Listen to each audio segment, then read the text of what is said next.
What's up guys, it's me Jeremy. It's been a while since we made a champion history video, but I actually really enjoyed making them in the past, so today we are once again revisiting the idea of the full history of a champion and featuring someone that's been in the game since the very beginning, with Jax. So leave a like if you enjoyed the video or a dislike if you didn't. And our journey through Jax's history starts off with his release, or rather the release of League of Legends itself, as Jax was one of the original 17 champions available to play in the alpha stage of League of Legends.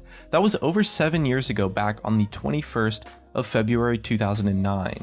His lore is a bit outdated now and is kind of not really considered canon by Riot, but originally he was a self-proclaimed Grand Master at Arms, who fought 152 times in the arena and never lost once. The organizer of the League of Legends, the Institute of War, banned Jax from competing, worried that the peace would be disturbed by a fighter who was unbeatable. Jax's scores of fans eventually managed to force the Institute to relent, but with one condition: Jax wasn't allowed to use a real weapon. The Institute gave him a list of weapons they deemed suitable: a lamppost, a chicken's foot, a spatula, and a fishing rod. It's some of our favorite lore in the game, so we really hope he keeps some of it if Riot ever decides to give him a fully fleshed out update. Now, Jax's kit has remained fairly similar in terms of his playstyle throughout the years. He's always been a fighter wanting to get up close and personal. But his current kit is extremely different from the original release. His kit during beta was quite interesting, with a reliance on the now removed dodge mechanic. The passive was Weapon Mastery, giving him bonus damage based on his items, which really complements his theme as a champion based on scaling over the course of the game and being a master of weapons. His Q and W were actually switched, Q being Empower and W being Leap Strike, but after release they were switched around to the current setup during patch 61. Empower wasn't the single target ability we know it as now as well. Instead, it would cleave enemies in front of Jax, and follow-up cleaves would deal more damage with increased range. His E was still called Counter Strike, but instead of him avoiding auto attacks, it used to increase his dodge chance. Kind of the same ability, but the old Counter Strike let Jax focus on dodge chance to avoid massive amounts of damage. As well, every time he dodged an attack, he could briefly stun nearby enemies. His ultimate at the time was Relentless Assault, draining his mana on attack similar to Muramana, but increasing his damage on consecutive attacks along with boosting his attack speed. So basically imagine Jax if he stunned more often and could hit multiple opponents at once instead of only one, as well as dodging attacks constantly. Pretty insane. He's definitely one of the more notable beta champions in terms of just raw power. Jax received his first gameplay update on patch 75.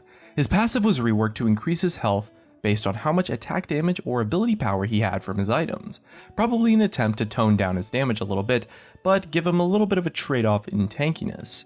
He also got a pretty sweet change to Leap Strike that let him target allies with it, letting him jump to safety or join in on fights way more reliably. Empower was causing some issues with his power level, so it was changed to give him bonus damage to all nearby enemies, rather than the crazy scaling Empower that he had before. It was still pretty spammable though, with only a 1-second cooldown at all ranks, so he could still deal tons of damage to multiple targets in a fight. And this was just the start of Jax's tweaks though. Riot was having a pretty hard time finding a fair place for Jax to be in terms of balance. And in this gameplay update, Jax's ultimate was also converted into a passive, allowing him to deal bonus damage on attacks and giving Jax bonus attack speed that stacked up as he continued to attack as well. You might have tried playing full AP Jax before. It's a pretty fun way to play the champion, and it's a pretty interesting off-meta build. Back in the day though, AP Jax was the meta build, and man, it was just insane. And it didn't exactly agree with where Riot wanted to be because his AP ratios were just through the roof, and they eventually nerfed it pretty hard on patch 82, bringing us one step closer to the Jax that we're all familiar with, the hybrid bruiser playstyle of Jax, although we still had an emphasis on area of effect damage up to this point. This only marked the start of a lot of AP ratio nerfs that Jax would get hit with in the future, preventing him from becoming a bursty AP assassin, and keeping him as that fighter kind of bruiser that wanted to keep auto-attacking on targets as much as possible. Patch 103 brought with it Riot's final decision on the direction they wanted to take Jax, and his second gameplay update. Jax's area of effect capabilities were removed pretty much completely in favor of raw single target DPS. This marks the start of Jax's reign as one of the best duelists in the game, sporting his new Empower, the single target auto attack reset that he still has today. His ultimate was changed once more too, giving him stacking magic resistance based on his dodge chance, a stat that Jax still heavily relied on and abused pretty hard at the time in his kit. And this gameplay update also turned his passive ultimate into one with a bonus effect if he reactivated it, lasting a short while, usually long enough to start and end a quick brawl.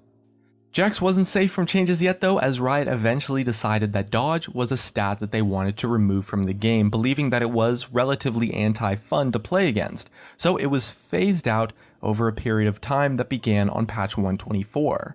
Jax was caught in the crossfire, although because of his reliance on the dodge mechanic, it was decided that he would retain some of it as an individual characteristic, and he was allowed to keep the mechanic as part of his new E Counter-Strike. This was happening during patch 132, and marked the biggest change in Jax's history. A full rework that left Jax in a state pretty close to what we're familiar with now. As well, this was the patch that dodge had finally been removed completely from the game. Although dodge started being phased out on patch 124, it wasn't until patch 132, which was the patch of the Jax update, that dodge had finally been completely removed. And to compensate for losing access to dodge chance, he was given more base health along with more health and armor per level. A lot of early game power was shifted from his W onto his Q, giving his leap strike way more base damage, although it didn't hurt his empower too much thanks to the reduced cooldowns. His E Counter-Strike was remade into one of the only remaining dodge type abilities in the entire game. It allowed him to avoid auto attacks for a couple of seconds before stunning and damaging nearby enemies, increasing the damage dealt based on how many attacks he avoided. His passive was updated to give him attack speed stacks for each consecutive auto attack he landed, and he was given a brand new ultimate, Grandmaster's Might. The new ultimate was similar to the current Jax ultimate, giving him more bonus damage on every third strike passively, along with bonus attack damage and ability power when he activates Grandmaster's Might, based on how much AD or AP he already had from items. Jax received a change in patch 135 that changed those offensive stats from the active portion of his ultimate into armor and magic resistance instead, giving him back a more defensive approach to the game and really rewarding him for building a hybrid set of items. This helped slow down some of that insane snowball power that Jax was known for. He just got so much more value out of his items, and his raw damage was really hard to deal with. So where did Riot go from here with Jax?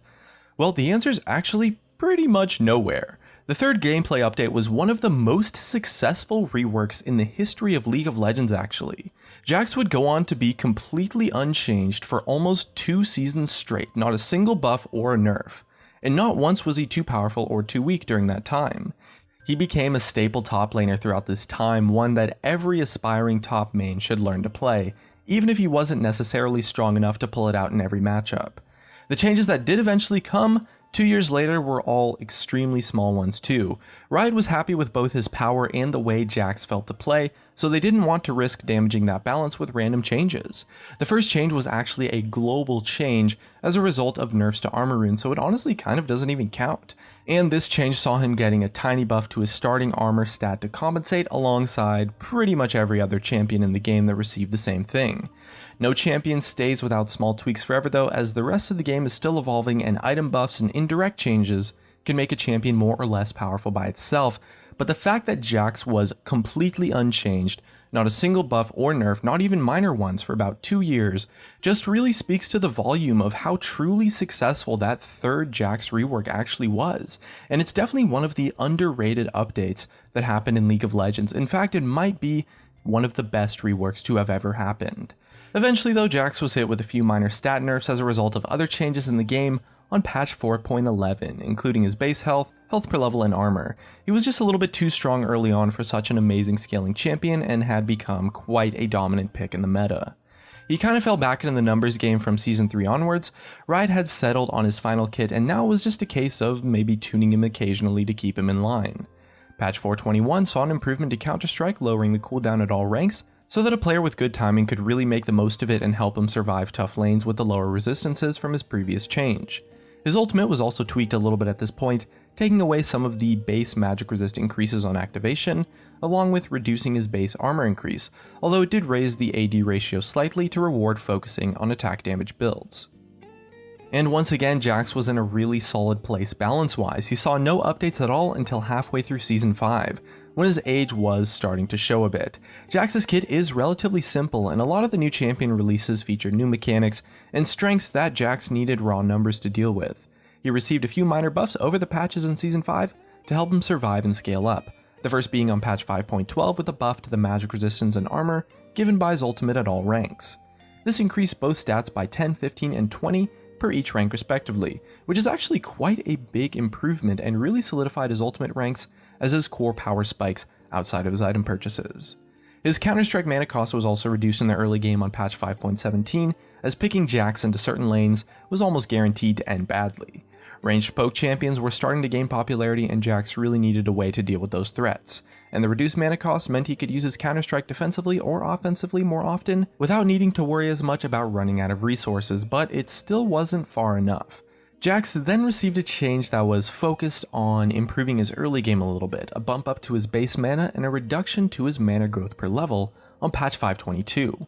Although this meant he was worse off after hitting the max level, it again gave him the opportunity to use Leap Strike and Counter Strike more often in lane and really rewarded Jax players who knew when the ideal points to use those abilities were. And finally we get to Season 6, the modern age of League of Legends, and two interesting changes to Jax's ultimate, Relentless Assault. These changes were really based around the new Devourer/Ginsu's Rageblade item, and as this item was just so good on Jax, he needed his attack speed to be lowered a little bit to compensate for this new core.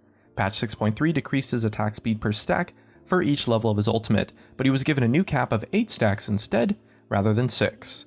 This meant that in shorter fights Jax was at a little bit more of a disadvantage, but as a fight drew out longer and he kept attacking, he would just become even stronger, with a maximum of 88% bonus attack speed, which is pretty damn awesome. And here we are at the end of Jax's timeline finally, with one final change, a quality of life improvement that Jax players had been hoping to see for a long time. In patch 6.11 his Relentless Assault was updated to cause stacks to drop off one at a time, rather than all at once, and this made it way easier for Jax to stay at a high number of stacks, especially when wanting to use that crazy attack speed to split push and tear down towers. And there you have it, from alpha to today. We really hope you enjoyed this glimpse into Jax's history and the changes he's been through as he grew into the amazing split pusher and duelist we know him as today. If you want to see more videos like this, leave us a comment and tell us who you'd like to hear about next. And looks like that's going to be it from me. If you guys enjoyed the video, drop a like, subscribe if you want. Thanks for watching, and I'll see you guys next time.